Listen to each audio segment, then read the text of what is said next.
through responsible financing. Food security is under increasing pressure.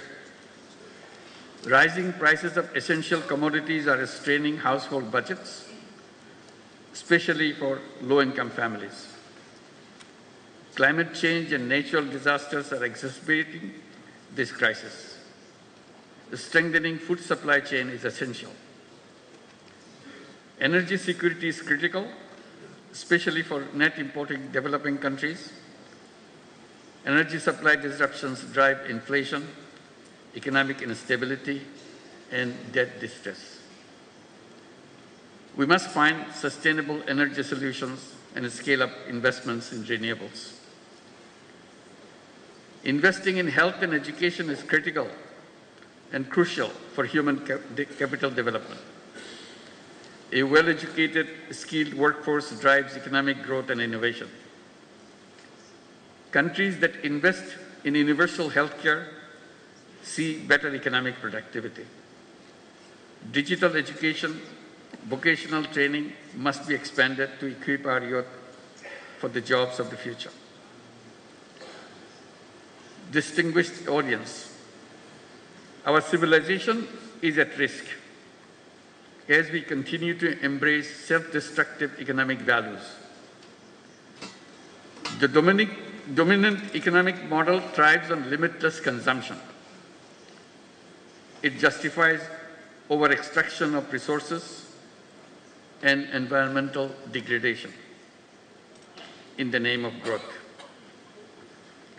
We must shift towards sustainable economic models that prioritize people and the planet over the profit. The climate crisis poses an existential threat to humanity. In Asia-Pacific region, climate disaster-related economic losses are already enormous, which is equivalent to $65 billion. Climate-vulnerable countries like Bangladesh are forced to divert resources towards disaster response, limiting investments in productive sectors. We need new, additional, accessible, non-ODA, non-debt-creating, grant-based climate finance with an equitable distribution between adaptation and mitigation.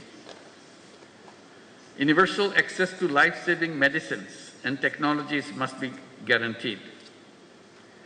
The COVID-19 pandemic was a wake-up call, highlighting deep inequalities in global health system.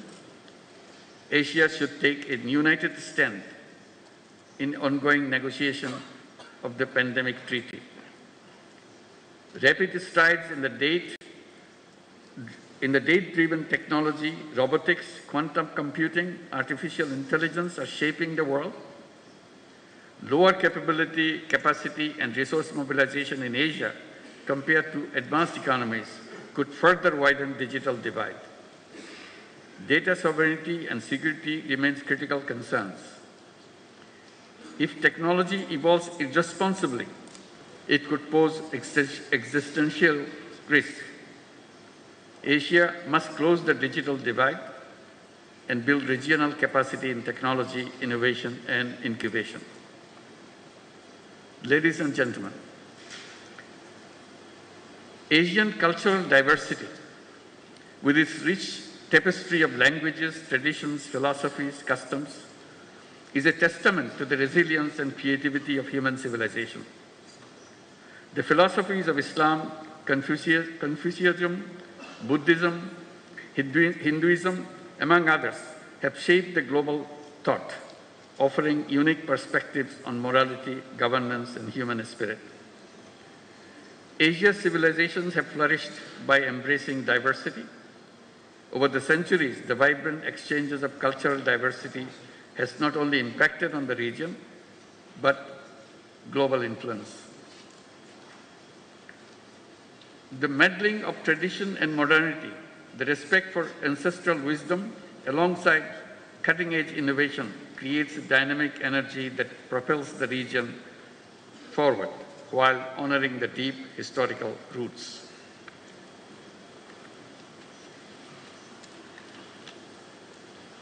Asia's demographic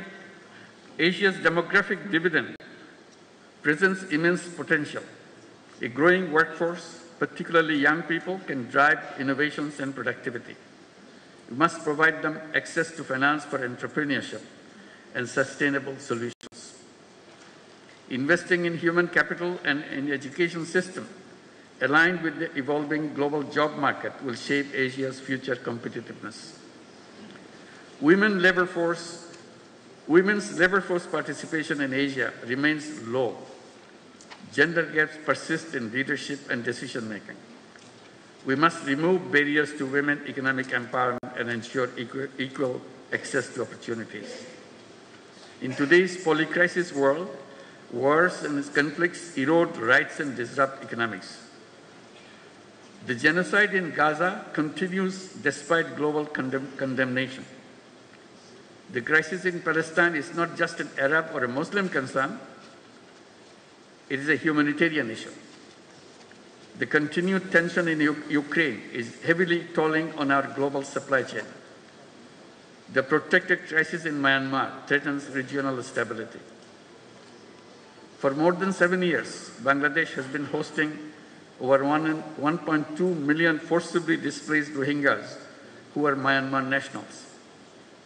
We continue to bear significant social, economic, and environmental costs. The UN Secretary General recently visited the camps in solidarity. While global efforts are drastically shrinking but continuing, Asian leaders must come together to ensure their safe and dignified repatriation to their home country, Myanmar. Distinguished audience, in this changing world, the destinies of Asian countries are intertwined. We must chart a clear roadmap for a shared future and a shared prosperity.